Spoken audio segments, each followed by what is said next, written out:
Selamat pagi, selamat siang, dan selamat malam kita semua. Perkenalkan, nama saya Ranata Sylvia dengan NIM 2190302053 dari kelas D1. Di sini saya ingin mempresentasikan hasil analisa buku kerja kewirausahaan 2 atau Business Facilitator or Developer. Untuk analisa yang pertama yaitu dengan judul Persiapan Fondasi Etika dan Hukum Berbisnis dalam produk ataupun jasa yang ada dalam usaha saya itu food and beverage dengan unit usaha Dessert Box. Dalam langkah-langkahnya yaitu yang pertama mengidentifikasi isu-isu etik dan legal yang dihadapi perusahaan baru. Kriteria kinerjanya 1.1 yaitu budaya etik yang kuat dibangun pada perusahaan. Hasil atau rekaman analisa pada usaha saya yaitu membangun budaya etik dapat mencakupi mengembangkan kode of conduct atau kode etik. Lalu budaya etik yang kuat dapat mencakupi yang pertama yaitu akses modal yang lebih baik, yang kedua reputasi merek yang lebih baik, yang ketiga meningkatkan komitmen karyawan. Lalu kriteria kinerja yang kedua yaitu notaris untuk perusahaan dipilih sesuai bidang bisnis. Notaris untuk perusahaan dapat mengetahui masalah permulaan dan bahwa dia telah berhasil mendampingi pengusaha melalui proses awal sebelumnya. Dan yang kedua yaitu objektif. Kriteria kinerja yang ketiga, perjanjian para founders disiapkan sebagai kesepakatan pendiri. Perjanjian-perjanjian tersebut yaitu yang pertama ada sifat bisnis prospektif, yang kedua ada identitas dan usulan titles para pendiri, yang ketiga pertimbangan membayar saham atau kepemilikan saham masing-masing pendiri, dan yang keempat identifikasi setiap kekayaan intelektual yang masuk ke bisnis. Lalu kriteria kinerja yang keempat yaitu perselisihan hukum dihindari. Perselisihan hukum dapat dihindari dengan memenuhi semua kewajiban kontrak, menetapkan standar, dan menyepakati hukum, membuat kesepakatan hukum berupa perjanjian non-disclosure yaitu mengikat karyawan atau pihak lain seperti pemasok untuk tidak menggunakan rahasia dagang perusahaan. Lalu yang kedua, perjanjian mencegah seseorang bersaing dengan mantan majikan untuk jangka waktu tertentu. Lalu langkah yang kedua yaitu memilih bentuk organisasi. Lalu kriteria kinerja yang kedua yaitu isu-isu dipertimbangkan dalam memilih bentuk hukum kepemilikan bisnis. Isu itu ialah biaya pendirian dan pemeliharaan formulir hukum. Masuk ke dalam langkah ketiga yaitu mendapatkan lisensi dan izin usaha. Kriteria kinerjanya yaitu yang pertama persyaratan izin usaha dipenuhi. Persyaratan itu dapat mencakupi yang pertama syarat pengajuan SIUP online untuk perseroan terbatas atau PT. Yang kedua ada syarat pengajuan SIUP online untuk koperasi. Dan untuk syarat-syaratnya terlihat di video ini. Lalu kriteria kinerja yang kedua yaitu izin pajak penjualan diajukan. Izin pajak penjualan yaitu pajak sebelum pajak pertambahan nilai atau PPN yang dipungut atas transaksi penjualannya. Yang kedua, prinsip pungutan pajak yaitu prinsip persamaan, keadilan dan kemampuan atau equality, equity, dan ability. Yang kedua, prinsip kepastian atau certainty, prinsip kenyamanan pembayaran atau convenience of payment. Lalu yang terakhir, prinsip efisiensi yaitu atau economic of collection. Kriteria kinerja yang ketiga yaitu izin kerja profesional dan pekerjaan didapatkan. dapat mencakupi yang pertama Peraturan Menteri Pariwisata dan Ekonomi Kreatif Republik Indonesia Nomor 1 Tahun 2014 tentang penyelenggaraan sertifikasi usaha pariwisata. Yang kedua Peraturan Menteri Pariwisata dan Ekonomi Kreatif Republik Indonesia Nomor 10 Tahun 2014 tentang standar usaha kafe. Yang ketiga Peraturan Pemerintahan Republik Indonesia Nomor 52 Tahun 2012 tentang sertifikasi kompetensi dan sertifikasi usaha di bidang pariwisata. Dan yang terakhir, Undang-Undang Republik Indonesia Nomor 10 Tahun 2009 tentang kepariwisata. Lalu saya akan melanjutkan mempresentasikan analisis saya buku kerja yang kedua dengan judul Menilai Kekuatan dan Kewajiban Keuangan Perusahaan Baru.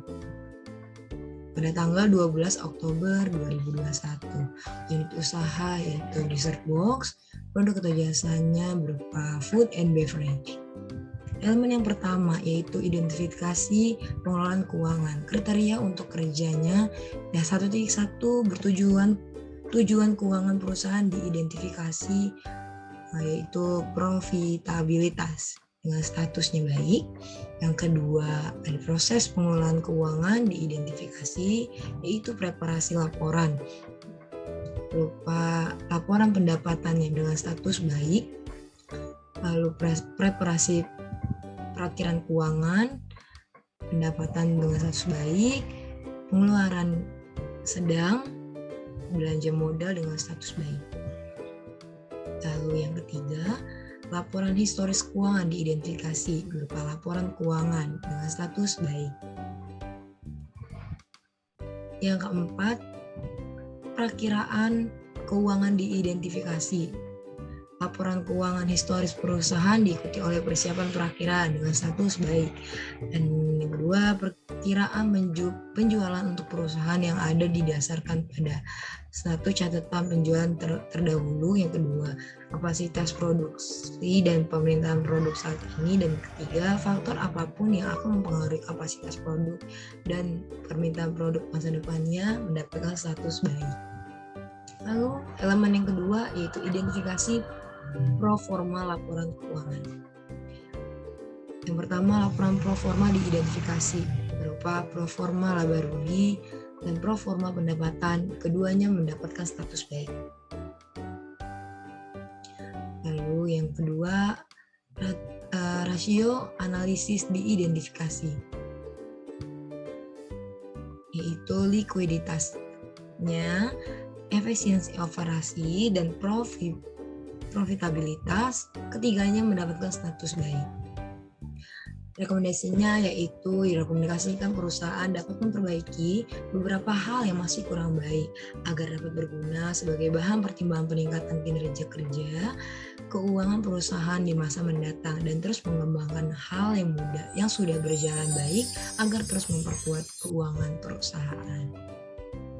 Jurnal ketiga yaitu dengan judul Mengembangkan dan Mengelola Tim Usaha Baru, unit usaha Dessert Box by Rans.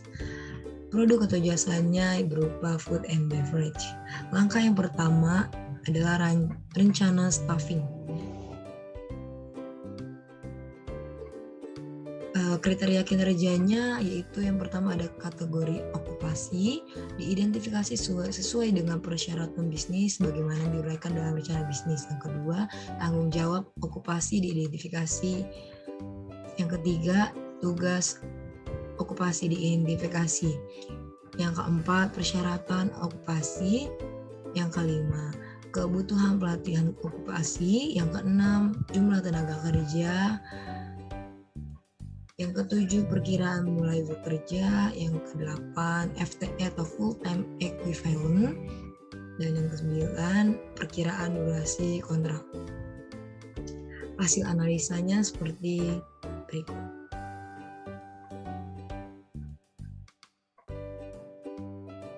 Total tenaga kerja yang diantisipasi. Kategori okupasi cook atau baker.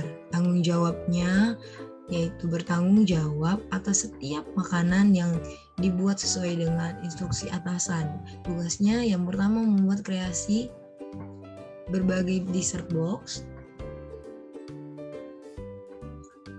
dan berbagai jenis makanan lainnya. Yang kedua, kedua, mengawasi staf dapur dalam menggunakan mesin dan fasilitas lainnya. Persyaratannya yaitu wanita atau pria usia maksimal 30 tahun, pengalaman kerja minimal 1 tahun, pendidikan minimal SMA atau SMK jurusan ketemuan diutamakan. Jumlah tenaga kerja yaitu 3. Perkiraan mulai bekerja pada tanggal 6 bulan 12 2021. FTI-nya yaitu 9 jam kerja dikali 6 hari yaitu sampai dengan 54 jam, dan 54 jam dikali 52 minggu yaitu totalnya 2.808 FTI hours. Dan perkiraan durasi kontrak yaitu 1 tahun. Yang kedua ada kasir, bertanggung jawab mengatur uang baik dalam pemasukan dan pengeluaran, bertugas melayani proses transaksi, memberikan informasi yang dibutuhkan pelanggan, memantau pengeluaran belanja, stok dan kebutuhan, membuat laporan keuangan bulanan. Persyaratannya itu wanita atau pria maksimal 28 tahun, pendidikan minimal SMA atau SMK, jurusan tata boga ataupun jurusan akuntansi. Kebutuhan pelatihan yaitu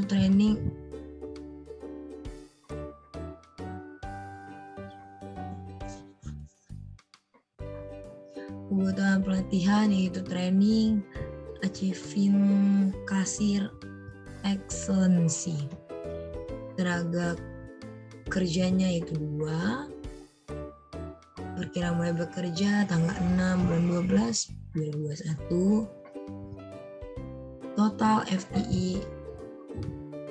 FTI-nya yaitu 2.808 FTI hours dan kontrak kerjanya 1 tahun. Ketiga, waiter, bertanggung jawab untuk menerima pesanan dan menyajikan makanan dan minuman pada para tamu. Tugasnya yaitu menyambut semua tamu yang datang ke restoran atau greeting dan welcoming. Yang kedua, mempersilakan tamu untuk duduk, membersihkan dan menyiapkan alat makan, menyajikan pesanan kepada pengunjung ataupun tamu, dan terakhir membersihkan area restoran sebelum dan sesudah restoran buka. Pendidikan minimal SMA atau SMK jurusan tata boga diutamakan. Kebutuhan pelatihan yaitu training, okupasi, waiter sertifikasi DSNP.